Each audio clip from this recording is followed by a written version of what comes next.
¿Cómo están mis queridos hermanos? Muchas bendiciones. Un día más trabajando, preparándonos para compartir este tiempo devocional. Ya día viernes 7 de agosto y el día 7 de nuestro tiempo de devocional. Mire, poco a poco ya cumplimos una semana de devocional. El texto bíblico para hoy día es Lucas capítulo 4 versículos 18 y 19. Lucas capítulo 4 versículos 18 y 19, que dice así en el nombre del Señor. El Espíritu del Señor está sobre mí, por cuanto me ha ungido para dar buenas nuevas a los pobres. Me ha enviado a sanar a los quebrantados de corazón, a pregonar libertad a los cautivos y vista a los ciegos, a poner en libertad a los oprimidos, a predicar el año agradable del Señor. Mire qué hermosa palabra. Y el texto, el título del devocional de hoy día dice, buenas nuevas para los que reciben malas noticias. Y vamos a detenernos por acá un instante y vamos a mirar lo que el texto sagrado nos está contando en el día de hoy. Vamos a mirar lo interesante de lo que nos dice este texto. Dice el devocional que usted tiene, dice Jesús, no es neutral con respecto a los pobres y postergados. Por eso no le es indiferente el sufrimiento y el dolor humano. Su ministerio estaba enfocado preferentemente hacia los más pobres y marginados de su época. Y quiero hacer aquí una aclaración. Es importante este concepto que se dirigió a los más pobres y marginados de la época, pero, ¿no es cierto?, ese concepto hay que contextualizarlo con el día de hoy y preguntarnos quiénes son los más pobres y marginados de nuestra propia época. Y vamos a encontrarnos, ¿no es cierto?, que no son solamente aquellos pobres económicamente, sino que, o marginados, ¿no es cierto?, de la sociedad en términos de un aislamiento en la sociedad, ¿no es cierto?, como eran los cojos, los ciegos, los leprosos en esos años, sino que todos aquellos que no tienen la oportunidad maravillosa de llegar al reino de los cielos, de llegar a la presencia del Señor, de cómo nuestra sociedad, ¿no es cierto?, margina a aquellos que no son iguales a nosotros, ya por los más diversos motivos, y que nosotros como hijos de Dios tenemos un plan, tenemos un proyecto, tenemos una esperanza que no viene de nosotros, claramente, que viene de parte del Señor y que tenemos que hacerle ver a esta gente y a estas personas, ¿no es cierto?, esta necesidad que ellos tienen, ¿sí? Los extranjeros, las viudas, ¿no es cierto?, los huérfanos, los niños, pero mire, no estamos hablando solamente de niños huérfanos o que viven en una condición de marginalidad económica. Hay tantos niños, ¿no es cierto?, que han sido marginados de sus derechos cuando son violentados en sus hogares, violentados en sus hogares. Aun cuando estos niños, ¿no es cierto?, no pueden expresarse con libertad y son golpeados insistentemente o sus derechos son conculcados, aún al interior de los lugares que debieran ser su espacio de seguridad. Quisiera decir también, ¿no es cierto?, en esta reflexión que estos derechos son conculcados cuando la familia, ¿no es cierto?, cede su derecho para que otros, ¿no es cierto?, en la educación de sus hijos, en la enseñanza de sus hijos, para que otros asuman y le digan, ¿no es cierto?, qué deben saber, qué deben aprender y qué deben creer. Ese es un derecho que tenemos nosotros los padres respecto de nuestros hijos que nos ha sido entregado por el Señor. Y cuando se nos pretende quitar este derecho, también, ¿no es cierto?, estos derechos son conculcados en sus vidas.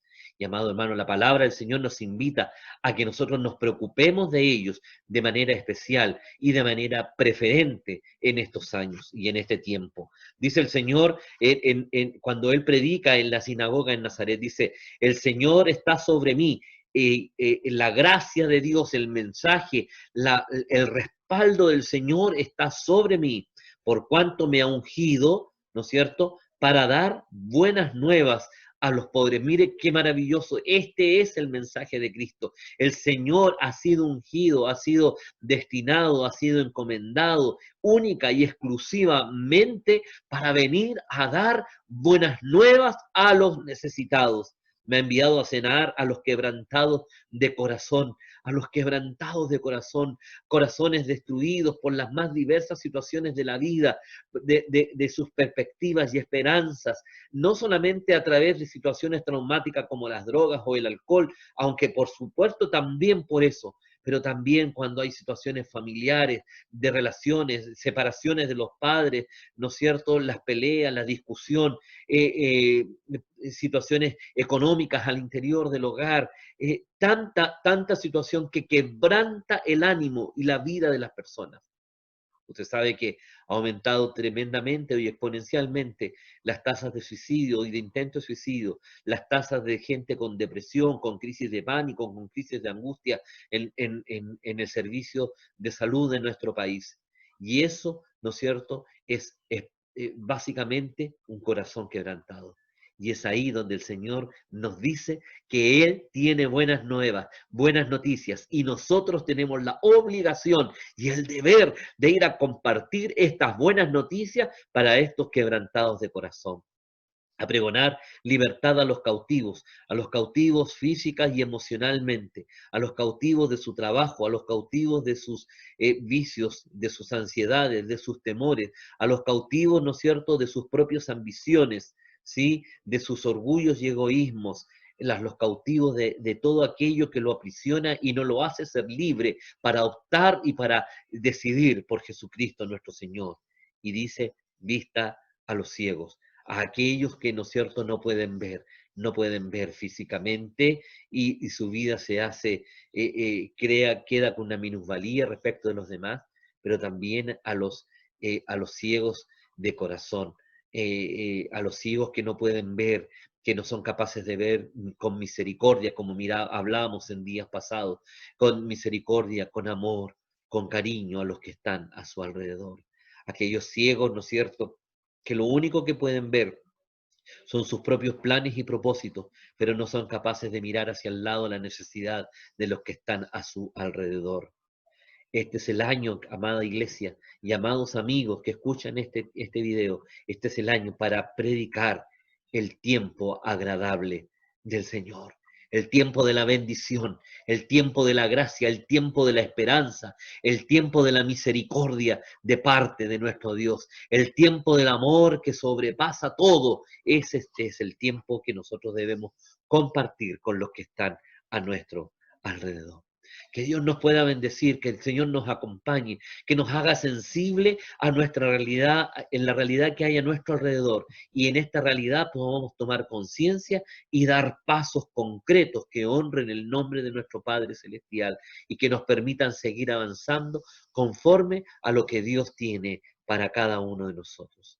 Reciba pues un abrazo grande y fraterno, que Dios pueda bendecir su vida en este tiempo. Las acciones prácticas para este día son que anunciemos sin temor el Evangelio de Jesucristo y hagámoslo en el poder del Espíritu Santo.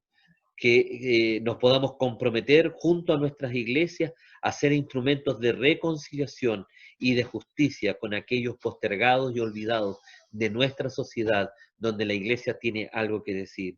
Y en tercer lugar, oremos por un avivamiento espiritual que incluya la promoción de la paz, de la justicia y de la misericordia en el pueblo de Dios. Tareas interesantes, desafíos que quedan para nosotros, ¿no es cierto?, para reflexionar, para tomar acciones, para tomar compromisos con el Señor, para que esta palabra no solamente sea una reflexión, sino que la podamos llevar a la práctica en una acción concreta y específica, ¿no es cierto?, de parte nuestra. Dejémonos impresionar por el Señor de los planes y proyectos que Él tiene para nosotros, para poder avanzar día a día, un poco más allá en lo que Dios quiere que nosotros hagamos como sociedad, ¿no es cierto? Pero principalmente como congregación, como iglesia, en medio de nuestra sociedad, ahí sí, ¿no es cierto? En medio de nuestra sociedad. Un abrazo, que Dios le bendiga. Nos encontramos mañana en otro tiempo devocional para la gloria de nuestro Padre. Amén y amén.